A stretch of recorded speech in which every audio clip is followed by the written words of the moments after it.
So, Ty, it's 2026, and a lot of people are talking about vibe coding and thinking that means you can just code in English? That's Or, kind of the case. okay.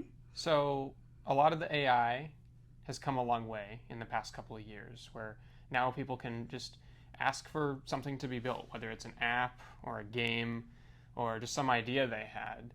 And if you just sit down with ChatGPT and have a little back and forth for, how to get started with what you're trying to create, even if you're not a developer, anybody can just talk to ChatGPT, right? And anybody can have an idea for what they want to create. So I guess the premise behind vibe coding is really just the intersection of those two things, because people who weren't really software developers conventionally in the old world now just gain all of these superpowers because of these AI systems, where we can combine that with, just all of the experience that people have, right? Because we as software developers conventionally, we have maybe a bit of a more narrow set of backgrounds and experiences, but with the vibe coding capability that exists, now we can have more people involved in the creation of software. And anybody with an idea can kind of just sit down in front of a computer and talk to an AI for a little bit, and they get some interesting results. Cool. So, would you mind showing us an example of that today? Sure. So this is one example of something that I built, and it was really just a single prompt. I just described to the AI I wanted to make a little platformer game, and I wanted to have scoring and enemies. And so now I can just use my keyboard, and I can jump across here. I can avoid the enemies, or I can get shot by the enemies, and You lost. I lost my game. Your own game. But this is just an example of something that I was able to create with a single prompt. And I think there's shooting functionality as well. Let's see. How do you... Okay, that's jump. And, no one has played this game before. This is, one of the first times that a human has ever played this game because it's completely new. And so this is one example. Another thing I made, just because, I enjoy physics simulations. I like looking at them. I think they're really cool. So I made this physics simulation just for fun. I was like, how could we simulate how molecules and atoms might look through, just the web browser. And so I made a simple web page where you can change these variables, and you can make the physics simulation behave differently. So for example, I can activate some sound effects, and then maybe we can hear in the background some of the noise, but maybe not, I'm not sure. So some of the things with vibe coding is you have to kind of mess with it, and you can get varying results. But you just go back and you ask the AI for updates, and it will help you to get where you're going with your project. So I can change various things about the simulation, and that's one example. And the final one that I made, and it's kind of I don't know, it's just a little relaxing thing that I kind of enjoy, is I made a little wind chime simulator. So I can go here, and then there's 4 different kinds of wind chimes, and you can hear in the background there's this wind, and then I can trigger a gust of wind. And so I just had these random ideas, and as you can hear, we have the wind chime simulator. But why don't I get into actually some live vibe coding? For this, I have an AI model. I'm just on Google AI Studio, and I'm just going to paste in a little prompt that I have. And all I'm doing is I'm basically just asking the AI for what I want. So I'm on Google AI Studio with the latest Gemini 3 model. And I'm just going to say, make a fun 2D block stacking game with scoring and sound effects, and provide the full code, right, as an index.html file. So I'm just going to run that. And this is how you made the other ones you just showed me? I just described what I wanted, and then I asked the AI. And what's going to happen here is the AI is just going to think for a little bit, and then if I've done everything properly, it's going to start to spit out some code. And I really didn't have to do very much. So yeah, it's just going to say, all right, here we go with our block stacking simulator game.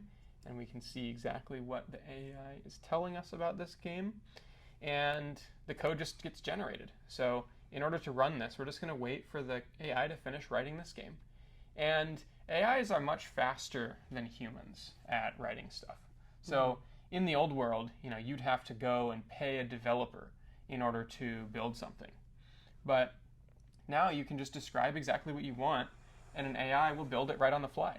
So this process shouldn't take more than just a minute or so, and it looks like it's done. So all I'm going to do is I'm just going to download this file, and it's going to go to my downloads folder, and I'm just going to run it. And when I run this game, no one has seen this game yet until now. And what do you know? Here we are. We have this neon stack game. I'm just going to say play, and let's see. So how do we do this? Let's just, I lose because I have to stack the blocks. Okay.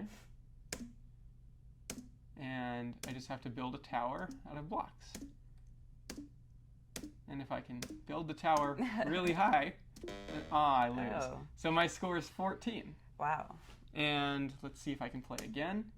So this is an example of a game that I just made myself with English. I just asked the computer to make this game, and here it is. Okay, so does it always work out No. so easy? Yeah. Certainly not. I have many examples. In fact, I'll go into my downloads folder because I've played, you can see all these files. I've played with Google AI Studio, and if I just open a random one here, like this one, I don't think it really worked. I mean, it's not really anything. I don't know, there's a mouse, I can attract some particles or something, but it's not really that interactive, and so it didn't turn out quite as well. But, there's a lot of potential here, and really the secret to vibe coding is not just getting the initial version. The secret to vibe coding is iteration.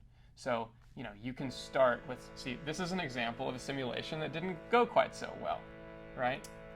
And so we'll close that. I did not like that one. Yeah. The secret to vibe coding, in my opinion, is iteration. So you want to go back and forth with the AI. Like, let's say I like this, but I don't like the colors, right? Mm-hmm. So what I'll do is I'm just going to go right back to AI Studio, and I'm just going to tell it, I like this game, but I don't like the colors or theme. Make a new version with a different theme. And I'm just going to run that prompt, and then AI should just follow my instructions. And so if we can iterate here, right, and we can get the AI to kind of follow up with us, it's going to take some time to think about what I've just said, and then we'll try the new version. But while we're waiting for the new version, I'm going to keep playing the old one, just because, I don't know, I still think it's kind of a fun game. It starts off pretty slow, too. Like if we'll see how.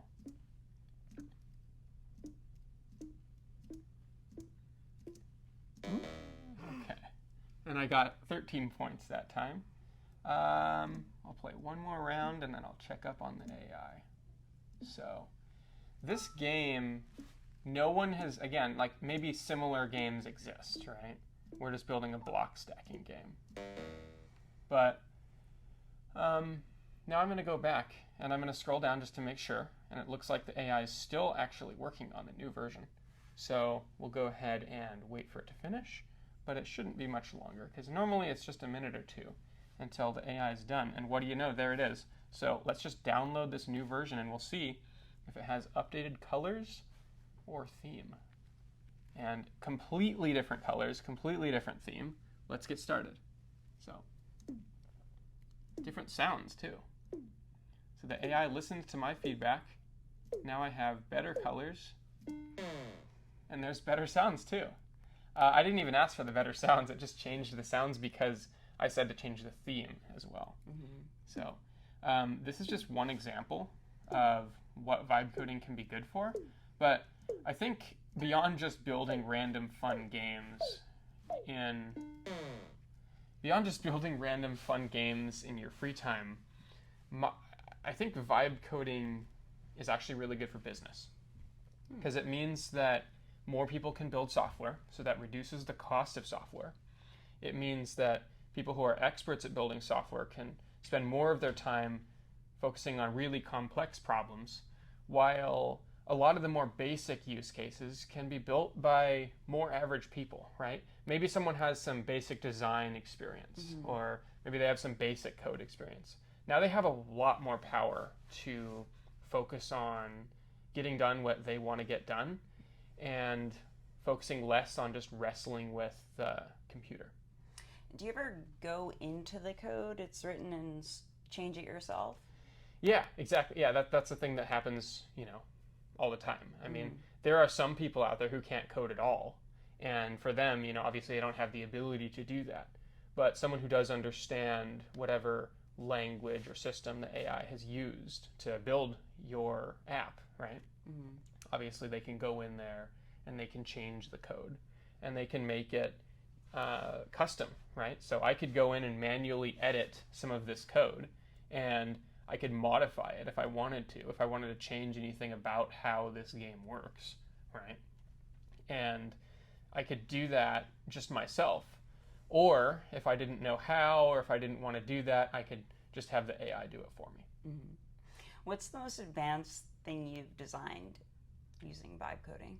I'd have to keep that a secret. I can't talk about it. It's part of my. That's exciting.